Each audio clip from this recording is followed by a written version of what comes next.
Kognitif. Hah? Fisik motorik. Kognitif, fisik motorik, sosial, bahasa, NAM. Nah, kali ini kita ditambahi lagi Bu, namanya elemen. Lingkup capaian pembelajaran dia kan dari 3 elemen stimulasi yang saling terintegrasi. Beda istilah aja Bu sebetulnya. Nah, 3 elemen stimulasi itu, satu itu Bu, nilai agama dan budi pekerti, jati diri, kemudian dasar-dasar literasi, matematika, sains, teknologi rekayasa dan ini bersama ya Bu. Contohnya elemen nilai agama budi pekerti. Kalau kemarin yang di elemen itu kemarin itu ya bahasa kognitif itu ya. Sekarang nilai agama dan budi pekerti, jati diri dan ya Bu, emosi diri serta membangun hubungan sosial secara sehat. Itu kemampuan aspek apa Bu? Sosem. Sosem. Anak menyesuaikan diri dengan lingkungan, aturan, dan norma yang berlaku.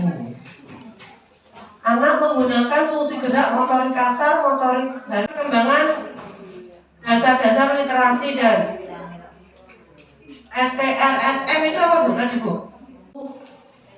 P5 PPRA. Itu P5 PPRA. Profil pelajar Pancasila. Nah, kalau di RA bedanya sama di TK, kita punya namanya profil pelajar rahmatan lil alamin.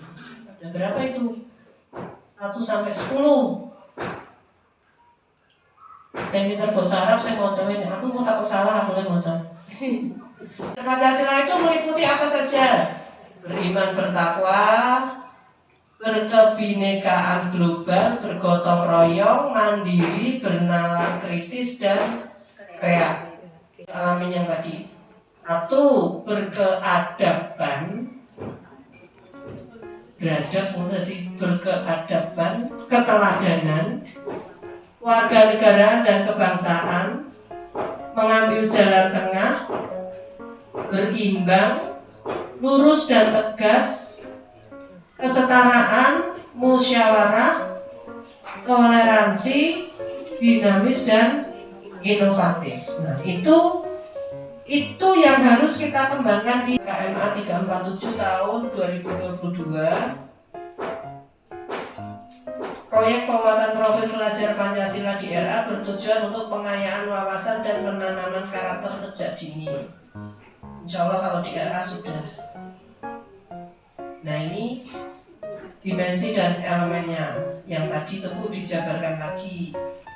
Tadi kan ada beriman bertakwa, berkebinekaan global, bergotong royong, mandiri, bernalar kritis dan kreatif. Nah, itu diuraikan lagi. Dari beriman bertakwa kepada Tuhan itu diuraikan lagi menjadi akhlak yang beragama, akhlak pribadi, akhlak kepada manusia, akhlak kepada alam, dan akhlak kepada negara. Profil PAUD tuh temanya. Kalau di luar itu boleh nggak Bu? Tema proyeknya boleh nggak ya? Kalau katanya boleh. Tapi gini Bu, jadi IKM kurikulum merdeka itu jadi dulu pertama itu kenapa saya juga tidak pengen pakai gitu, karena di awal itu yang diwajibkan itu baru kelas B. Kalau kelas B, otomatis kalau kita punya kelas A dan kelas B berarti kita harus punya berapa kurikulum Bu? 2. Yang satu APSP, yang satu kurikulum merdeka. Tetapi bulan kemarin atau 2 bulan yang lalu Indonesia Imajinasi dan Kreativitasku Nah kalau ini udah masuk ke penyusunan.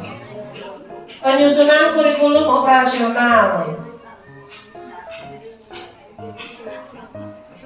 Yang pertama menganalisa karakteristik sekolah. Kemudian merumuskan visi misi tujuan. Kemudian menentukan pengorganisasian pembelajaran, menyusun rencana pembelajaran, merancang pendampingan, evaluasi, dan pengembangan profesional.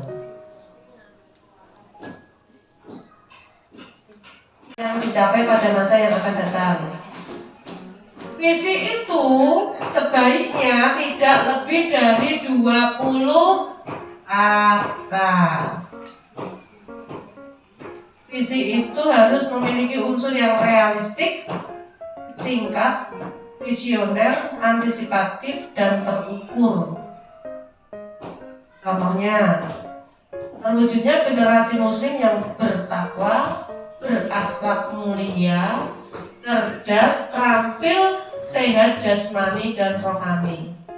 Visi supaya visinya bisa tercapai, contohnya meningkatkan pembelajaran, menumbuh kembangkan. Nah, biasanya diawali me dan an, akhiran an.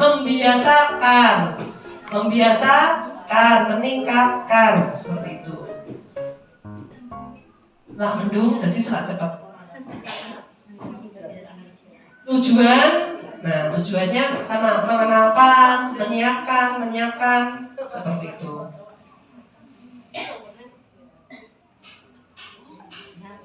Nih, kalau dulu kita masih pakai standar tingkat pencapaian perkembangan, sekarang kita pakai CP, capaian perkembangan, dan profil pelajar Pancasila dan profil pelajar rahmatan lil alamin.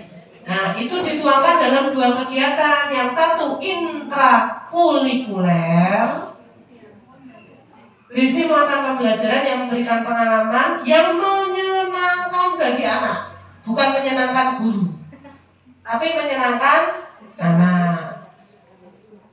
Alokasi pembelajarannya untuk usia 4 sampai 6 tahun 900 menit per minggu. 1 jam pelajaran kalau di RA berapa menit, Bu? Berapa, Bu? Itu bisa dirancang dalam bentuk kokurikuler, tapi juga bisa masuk di intrakurikuler maupun ekstrakurikuler. Ini contoh struktur kurikulumnya. Ada intrakurikuler, ada kokurikuler, dan ada ekstrakurikuler.